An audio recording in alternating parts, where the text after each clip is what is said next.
No, growing up, we played everything. But he was smart enough not to play football. He had a much better shot at basketball, so he stuck with the round ball.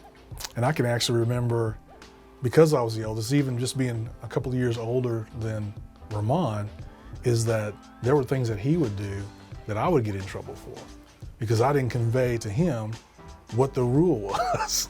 So I would get in trouble, so yeah. Ramon and I, go way back, and I just think back of those times, Grant, when we were kids, of the Boys and Girls Club and growing up in Fayetteville. That was kind of the place to be, and that was when RB's connection, his and I connection, kind of took off, just being teammates, playing against each other, and him taking me under his wing later on in life. He wasn't that tall. I guess he was about 6'1", 2.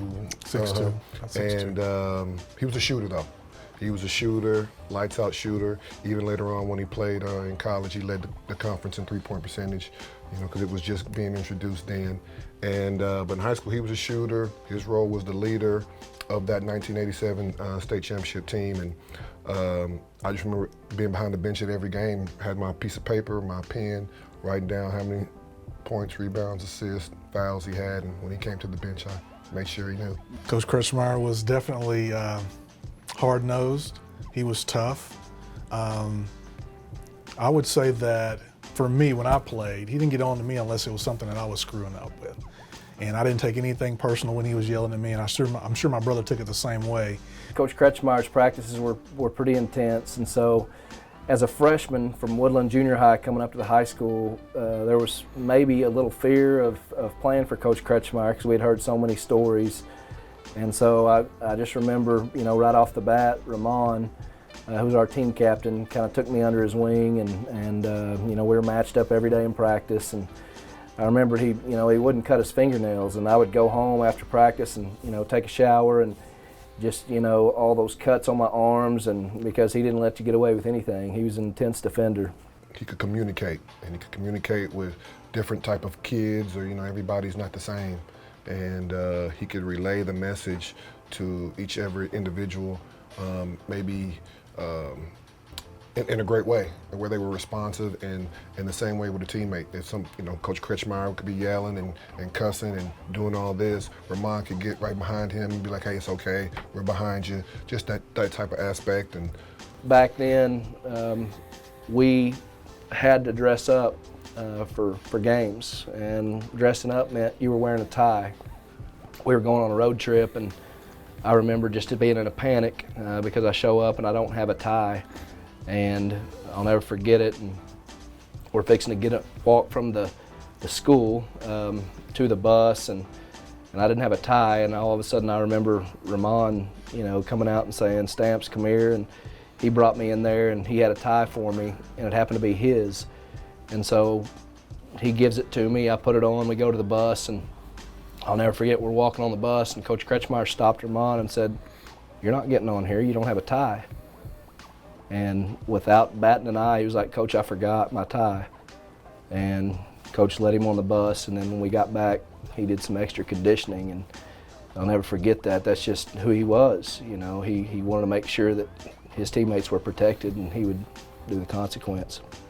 When I was young, I used to think I was Magic Johnson, and so I used to make passes and, turn it over a little bit, and Ramon used to yell at me for that, and that didn't change when I got to Coach Williams, and first one things he said, "You're not Magic Johnson." And so, so hearing those things, and it's kind of funny now, when I listen and I'm telling kids these things that Ramon said, things that Coach Williams said, and so I know I'm saying the right things.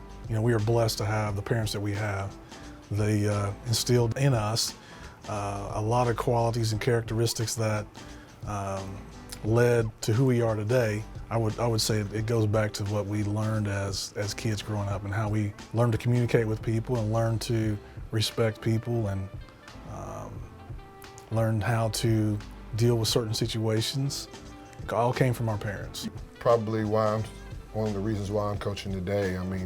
So guys that are older than me that played for him, and guys that are my age that played for him, still to this day come up to me and tell me how much he meant to them.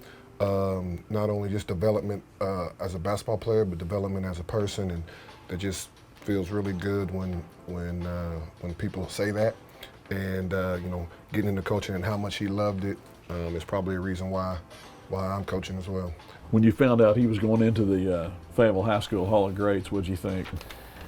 You know, I got emotional for lots of reasons, just because, you know, when I had the opportunity to hire an assistant coach, and I went out and got Nick, you know, and within the first couple of practices of being out there on the floor, and it just kind of hit me like, you know, wow, you know, here's somebody that, you know, I saw growing up, and I saw a lot of, you know, RB and in him, and you know, it's pretty emotional for me, just a day to day to have that reminder of who he was, and you know, we miss him.